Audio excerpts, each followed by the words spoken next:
इसको रीअरेंज करूंगा, बॉक्स बनाऊंगा, 6 बॉक्स बनाते हैं। तो 6 बॉक्स में से जो है वो आपको एक बॉक्स में जो है वो वैल्यू मेरे को ऑलरेडी पता है। ठीक है, मैं यहाँ से जो है वो लेट सपोज यहाँ पे हम्म यहाँ पे 3 - 2y लिख देता हूँ एक्स की जगह, और y को y रख देता हूँ। ठीक है, आप x की वैल्यू भी निकाल सकते हो, कोई दिक्कत नहीं है। ठीक है, ठीक है, कोई दिक्कत नहीं है इसमें, मेरे को ये ज्यादा इजी दिख रहा था तो मैंने ऐसे सॉल्व किया। आपका एक वैल्यू तो ऑलरेडी पता है, वो कितना है, -1, 2। तो यहाँ पे -1, 2 यहाँ पे डाल दो, ये एक वैल्यू तो फिक्स हो गई। अब दूसरी वैल्यू निकालने के लिए कुछ भी वैल्यू डाल दो। लेट सपोज मैं y की जगह जो है वो 1 डाल दे रहा। तो जैसे ही मैं 1 डालूंगा तो क्या हो जाएगा, y की जगह 1 डालेंगे तो अपन को क्या आ गया, 3 - 2 दैट इज 1। ठीक है, सेकेंड इक्वेशन में भी मैं क्या करूंगा, आपका एक वैल्यू तो मेरे को पता है, सेकेंड इक्वेशन क्या दिया है आपका, 4x + 3y = 2। तो यहाँ से मैं x की वैल्यू निकाल लेता हूँ, तो x = कितना हो जाएगा, 2 - 3y/4। इसको मैं जो है इसमें पुट कर दूँ, मैं इसको यहाँ पे पुट कर दूँ, तो कितना हो जाएगा मेरे पास, ये हो गया बॉक्स, और ये हो जाएगा 2 - 3y/4। और यहाँ पे आपको x हो गया, ये y हो गया। देखो एक वैल्यू तो मेरे को ऑलरेडी पता है, -1, 2, और दूसरी वैल्यू यहाँ पे पुट कर दो। अब इसमें कुछ भी वैल्यू डाल सकते हो। ठीक है, y की जगह, जैसे लेट सपोज मैंने 0 डाल दिया y की जगह, यहाँ पे 0 डाल दिया तो कितना हो जाएगा, 2/4 दैट इज 0.5, या फिर 1/2। ठीक है, अब इस पॉइंट को जो अपन मार्क कर लेते हैं, पहला पॉइंट अपने पास क्या आया, 1, 1, और एक कॉमन पॉइंट जो हमने निकाला था एलिमिनेशन से या सब्स्टिट्यूशन से, वो सेम पॉइंट लिख लेते हैं। और ये हो गया 0.5, 0, और ये हो जाएगा -1, 2। इसको अपन मार्क करते हैं, मैं फिर से जूम कर रहा है इसको। ठीक है, ताकि मेरे को वैल्यूज बस देखते रहे। क्या है, 1, 1 सबसे पहला पॉइंट। तो देखो पहले एक्स एक्स में 1 जाना है और वाई पे 1 जाना है, तो ये वाला पॉइंट आ गया आपके पास। ठीक है, इस पॉइंट को अपन क्या नाम दे देंगे, 1, 1।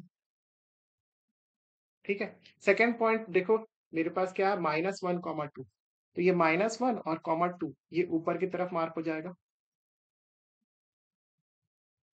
ठीक है, ये वाला पॉइंट जो है इसको मैंने नाम दे दिया -1, 2। अब देखो ये -1, 2 दोनों में कॉमन था तो कोई दिक्कत नहीं है। अब देखो दूसरे इक्वेशन में 0.5, 0 दिया हुआ है, तो इसको मार्क करने के लिए मैं थोड़ा सा और जूम करता हूँ इसको, क्योंकि ये देखो अपन को देखो 0.5 मार्क करना है, तो 1 और 0 के बीच में जो है वो 0.5 कहीं पे होगा, यहाँ पे।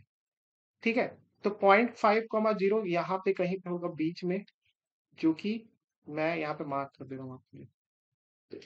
ठीक है, ये लाल कलर से दिख रहा है, अगर नहीं दिख रहा तो एक बार और जूम कर देते हैं। देखो ये लाल कलर दिख रहा है, ये जो है वो आपका 0.5, 0 हो जाएगा। ठीक है, अब मैं इसको मिनिमाइज कर रहा हूँ। ठीक, ये ओरिजिनल पोजीशन में आ गया। अब देखो अपन को इसको लाइन ड्रॉ करनी है। लाइन ड्रॉ करने के लिए मैं थोड़ा सा और जूम करता हूँ एक बार।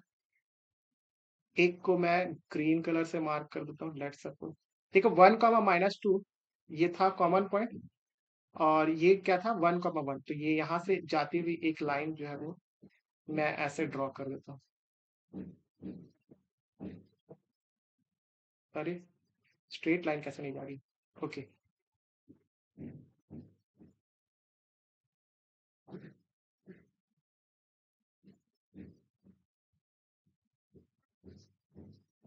ठीक है, मैं 2 टुकड़े में इसको ड्रॉ किया, और लेट सपोज मैं एक ही टुकड़े में ड्रॉ कर रहा हूँ।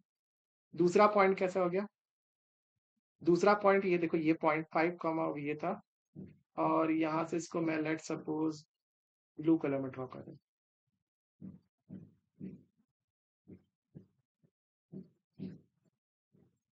ठीक है, देखो अभी इस तरीके से मैंने जब ड्रॉ किया इसको, तो हमारा ग्राफ जो है एग्जैक्टली exactly उसी पॉइंट पे काम कर कट कर रहा है जहां पे इसको कट करना चाहिए, और यहाँ पे सोल्यूशन एग्जिस्ट करता है।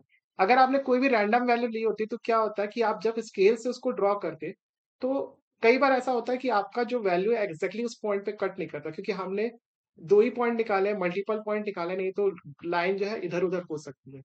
इसीलिए मैं पहले इक्वेशन जो भी दिया होता है उसको एलिमिनेशन या सब्स्टिट्यूशन से सॉल्व कर लेता हूँ। उसके बाद जो है फिर उसको मैं एक जो है वो डिफरेंट वैल्यू निकाल के जो है वो 2 पॉइंट से मैं लाइन की वैल्यू ड्रॉ करता हूँ। क्योंकि मेरे को पता है कि लाइन जहाँ पे कट करने वाली है वहीं पे इसका सॉल्यूशन एग्जिस्ट करेगा, तो मैं अपना फालतू का दिमाग नहीं लगाता। ठीक है? तो आप भी ऐसा करना, तभी आपका आंसर जो है एक्यूरेटली जो आपको डिज़ायर होगा वही आंसर आएगा, अदरवाइज़ थोड़ा बहुत इधर-उधर हुआ तो एग्ज़ामिनर का अगर मूड सनका, तो वो क्वेश्चन काट देगा, तो फिर मेरे को मत बोलना, ठीक है? ये मेरा अपने स्टूडेंट्स को एडवाइस देता हूँ, ठीक है? आप भी मेरे स्टूडेंट हो, भले से मुझे नहीं जानते हो, अगर जो यूट्यूब पे देख रहे हो, तो भी ये जान लो कि इस तरीके से हम लोग इस क्वेश्चन को करते हैं।